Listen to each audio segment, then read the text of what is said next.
This is UX Leeds 2025. Thank you so much for coming down.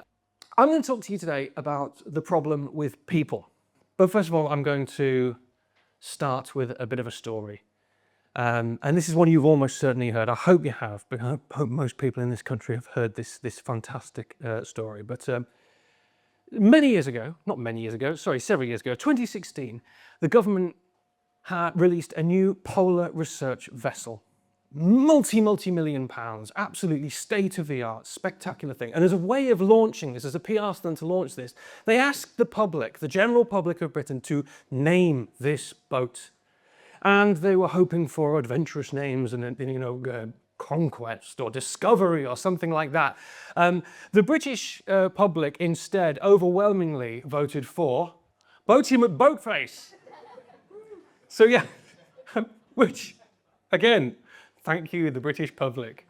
They didn't choose this, though, unfortunately. They went back on what they said they would do. They said, we're not going to call it Boaty McBoatface. Instead, they decided to call it the RSS Sir Richard Attenborough, which, from a high-level perspective, you think, fine, yes. I mean, it's the sainted Richard Attenborough and, not Richard Attenborough. Hang on. David Attenborough. Oh, my God. I should... It's the Jurassic Park background that maybe confused those two briefly. They're brothers, it's close enough. Anyway, Sir David Attenborough. However, they did name the small submersible that can be launched off the RSS Sir David Attenborough Boaty McBoatface. So there's at least a little bit of a concession. But what you have to ask yourself is, what did the government expect when they opened up a poll that allowed people a free text to input their own options? What did they really expect of people when that happened? And it's not the first time something like this has happened. Nor will it be the last, I'm sure. In 2007, I think Greenpeace put something out where they wanted the public to name a whale that they were tracking. And this was part of a PR response to the Japanese fishing industry's commission basically deciding that whaling was okay again. They wanted to campaign against that. And they again were hoping for something inspiring, something meaningful, peace, love, something like that. And instead, the general public called it Mr. Splashy Pants. Which, to Greenpeace's eternal credit, they used the phrase, the splashiest pants of all the whales, in a lot of their PR from that point onwards. They leaned in, they embraced it. And as a result of that, there was a much higher level of exposure about this particular issue. Pressure was put on the Japanese government, and they cancelled the whaling bid. So, you know what? Win for Greenpeace, win for Mr. Splashy Pants. But still, what do you expect when you put something out to a public vote? This is not the only time it's happened, of course, as I mentioned. This is a situation, this was a waste department in Austin, Texas in 2011. They asked the people of Texas to name their new waste department, and the winning bid was the Fred Durst Society of Humanities and Arts. Again, they chose not to go with that one, but really, what did they expect? Now, why am I talking about all of this? There's many other great examples of this happening. Why am I talking about this? And it's because I think there's a number of things that we are taught as product designers, as researchers, as anybody involved in designing or developing a product that's going to go out to the public. There's many things that we're taught to consider about people in a human-centric design basis. Things like, don't assume that there's a happy path. Okay, very good advice. Never assume that there is a straightforward happy path. The thing you want someone to do with something is what they will do. Don't assume that people understand instructions. Don't assume that people have any level of technical skills. Never assume that when you're designing it. Don't assume that all users are unimpaired. Moving into accessibility and things like that.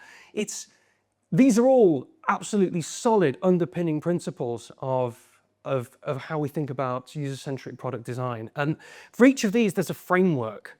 There's lots of frameworks, there's lots of approaches, there's lots of best practice, there's lots of things that we need to consider. However, there's one element about humans that I don't think there's necessarily enough attention given to in a product design process, and I think it's really quite important. There's one issue with humans, and that is, humans are bastards. We are. We really are. We are.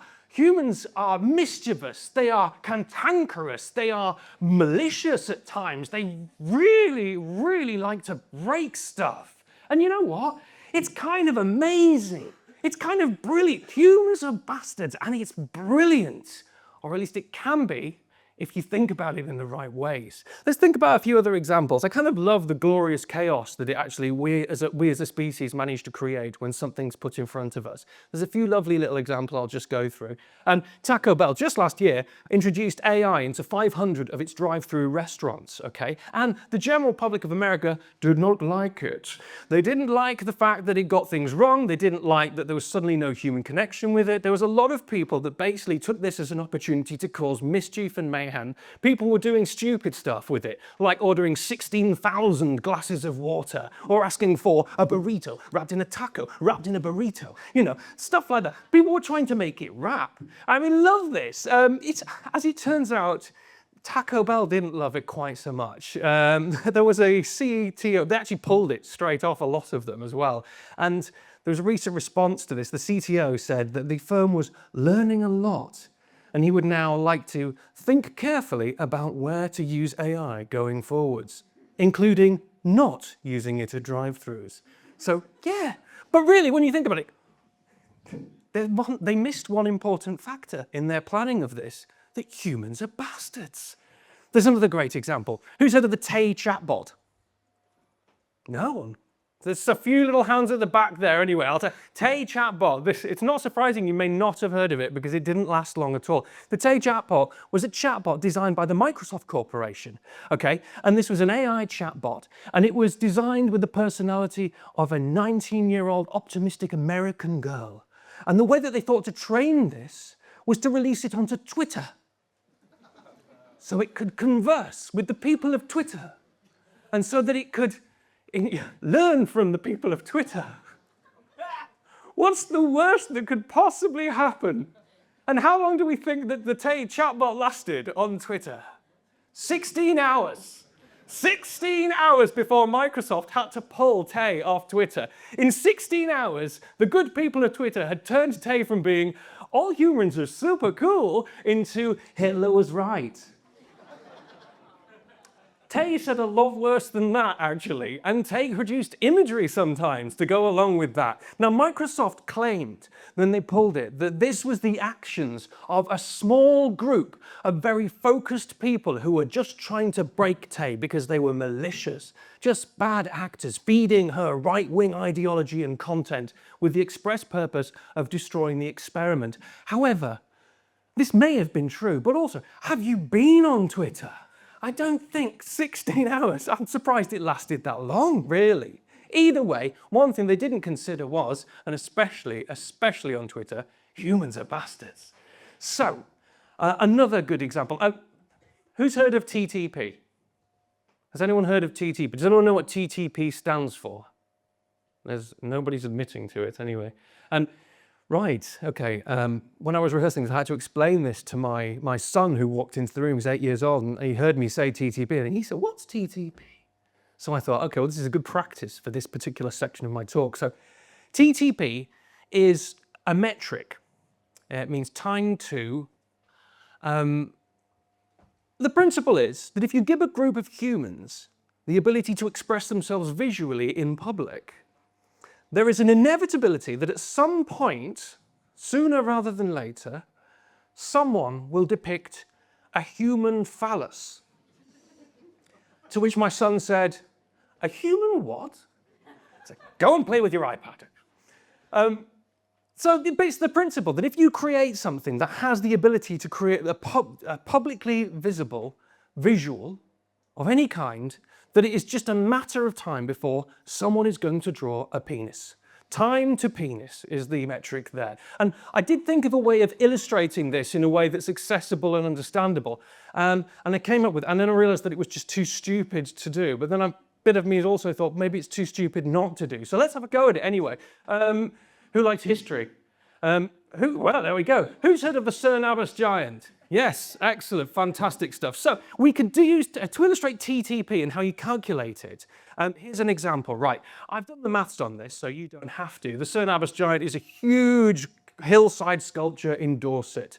Now, they think that the Cernabus giant, based on recent scientific study, was actually created no earlier than 700 AD, which is a lot later than I expected it would have been, but they think it's Saxon, so that's cool, history fans. Roman art is full. Well, the Romans, that's 700, yeah, you know what? We're about 500 years after the Romans there, you see, so maybe this is it. So 700 years, if we say, that was created. I've had a quick look, and they think that humans started settling in Dorset around about 8000 BC. So what we do is, we'll do a little bit of maths here. Humans in Dorset, circa 8000 BC. The Sun and Abbas giant was made, let's say, 7000 AD. 8000 plus 700 minus 1, because it turns out there is no year 0 in the BC AD crossover. I didn't know that, but there we go. We learn something new every day. 8000 plus 700 minus 1 equals 8,699 years. The TTP of that hillside in Dorset is 8,699 years. Which, if you think about humans and what we likely expect of them, is a really long time. The people of Dorset need to up their game.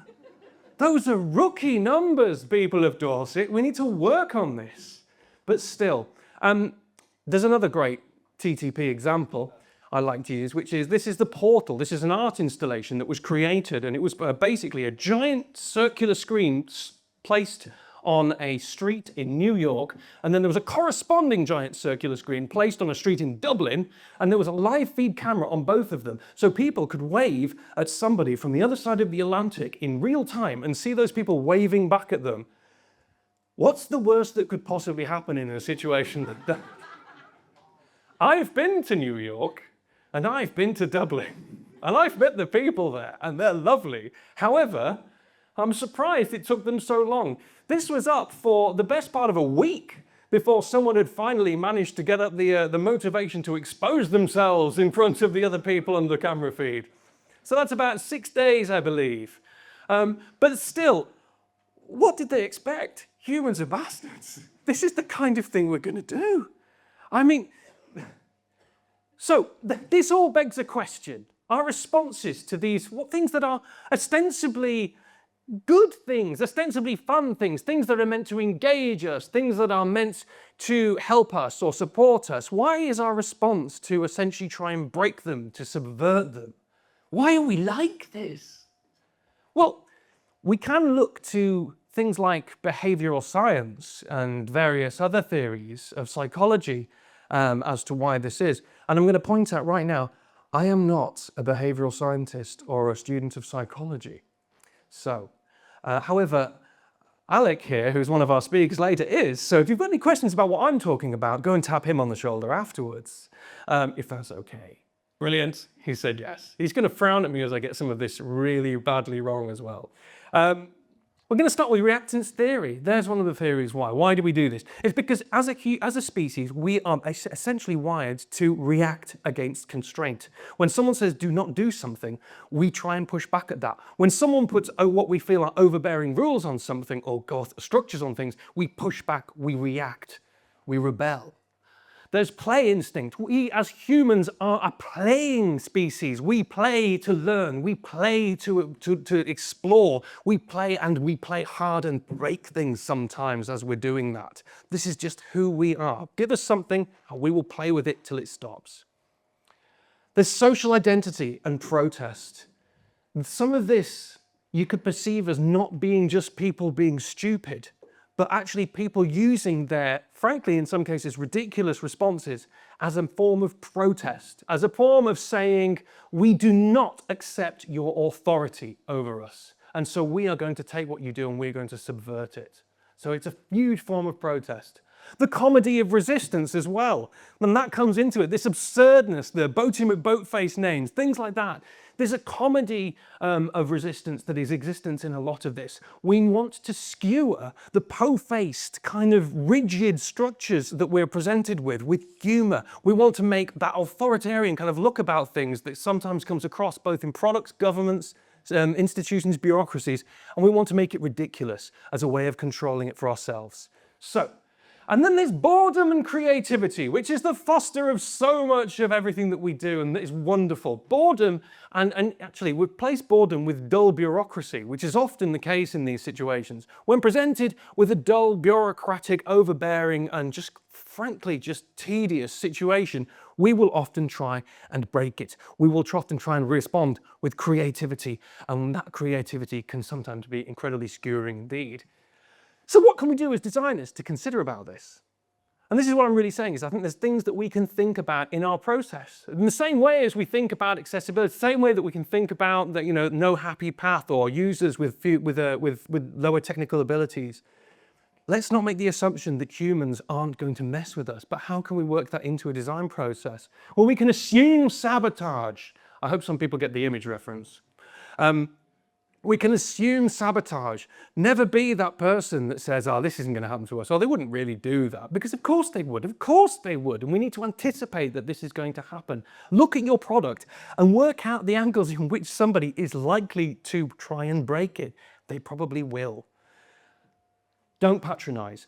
This is one of the important things actually about this. And again, I can draw a link actually between some of the press releases that came out about the portal and the reason why some people might have responded in a slightly cynical way to it. Don't patronize people. This is something that someone said. So basically, this was designed, and this was how it was portrayed to the public, that the portal would provide people an experience that would give them the sense of joy and connectedness that a work of public art can evoke.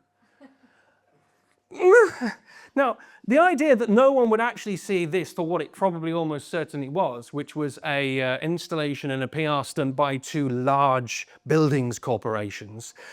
So basically, this is the kind of thing, when you come at things with this po-faced, oh yes, it's all about connectivity, it's all about joining you hands across the Atlantic, things like that. People don't buy it. They don't buy it from large organizations. They don't buy it from governments, and they will respond in the same way. They will respond in a way that says, right, we don't buy that authority. So just be genuine with people. Don't try and patronize.